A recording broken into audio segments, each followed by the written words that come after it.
to Tom and to your entire team at Queens Chamber. You know, I've been in local politics and government for over 12 years now, but I will say that I've never met such an active, proactive leader like Tom and his whole team. It's not just us as electeds coming to Tom, it's him literally going all over the borough and not just asking folks how they can help, but providing staff who can reach out in a culturally appropriate way, and then meeting people where they are.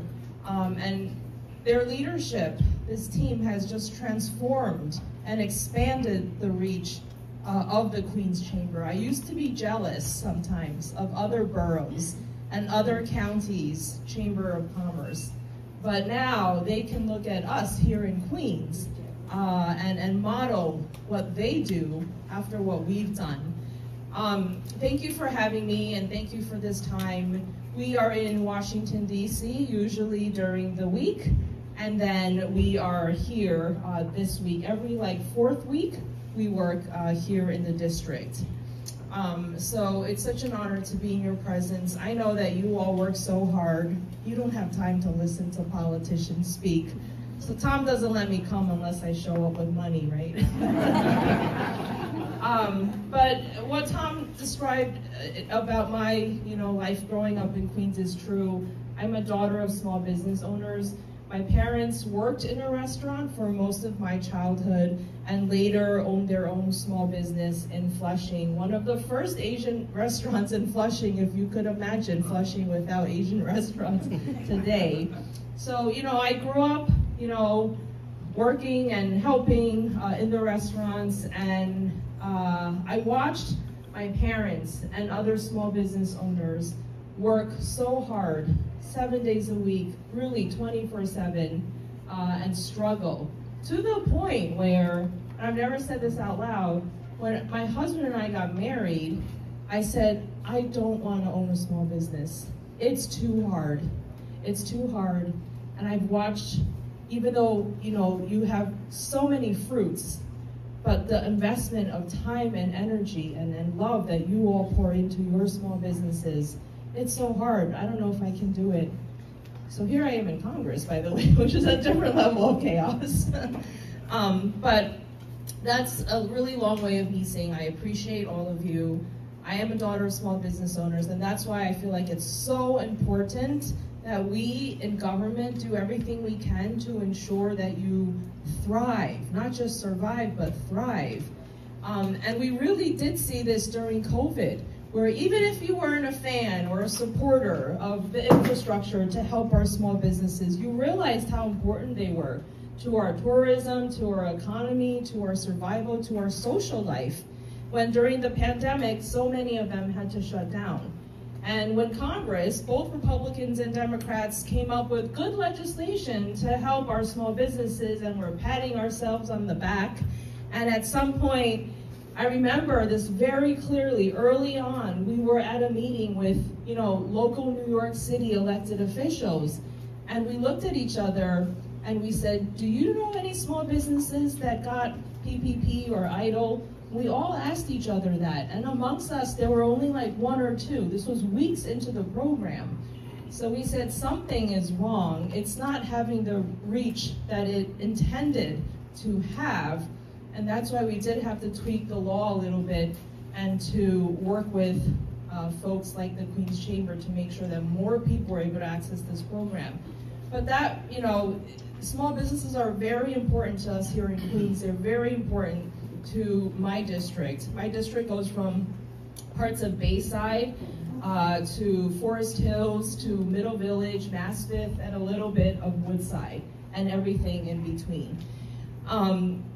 A few years ago, I think this was 2019, I noticed that York College and LaGuardia College had their own small business development center, SBDCs. And my team said to ourselves, why don't we have one in our congressional district? And so we were able to work with the SBA, we were able to work with leaders on the ground, leaders like Queen's Chamber, to open one up. Anybody not been there? Shame, shame. You gotta go. Joe Biden said 15 years ago it was a third world airport. It got its second award last week as the best new airport, I think, in the planet. It's unbelievable. And I always tell the story about my now 18-year-old son when we used to go there in the old days. Daddy had to go to the bathroom. Buddy, do me a favor. Don't touch anything. Don't talk to anybody. Go and let's get the hell out of here. It was horrible. It was horrible. But now, beautiful place. That was $8 billion, and now they're doing the curtains in the place. Just the final touches, and it's gorgeous. Go down south of our borough to JFK, $22 billion. I'll do this a lot and people get crazy, but it's all private dollars. So when an elected official like Congresswoman Meng, who knows this all too well, we got to embrace those private dollars, because governmentally things are a little bit whatever, right? But thank our private investors. Thank those people, right? All the time. Thank our electeds who support that. That's $22 billion, right? That's $30 billion we're up to, rough. Who's keeping track of that? Then we go to Citi Field. Steve Cohen, arguably the wealthiest guy in professional sports, with his lovely wife, Alex. Tia Alex, to those who know Alex Cohen. For the record, they gave us $15 million during the COVID and said, give it away. I'm like, Uncle Steve, well, give it away? Only Queens, unrestricted, around 20 grand a piece. I was Santa Claus for 4 months, giving out $20,000 grants. A genuine human and a really good person. A lot of good stuff going on. Brendan's my only Yankee fan in the entire team. Mets won again. Brendan, they're 6 in a row last night. Almost blew it against the Phillies. But long story short, that area is booming. Booming. The food got voted for the third year in a row the best ball field food. There's 30 teams in America. The best food in America, third year in a row. Right behind that, you're all Met fans, right? Everybody knows you've been to the Coca-Cola porch. You're up on the Coca-Cola porch and you're looking towards downtown Flushing, which is unbelievable. To the left is the Whitestone Expressway. To the right's Roosevelt. Right? You with me so far? Mm-hmm. For those that know geography, on the Roosevelt Avenue corner, 2,500 units of all affordable housing. The most ever built in New York in 40 years. Plus a school, plus a hotel. Right behind the bullpen gate, because you know the Mets, you know the stadium, right? Behind the bullpen gate is where they're going to build a near $1 billion, 25,000 seat, all electric soccer stadium.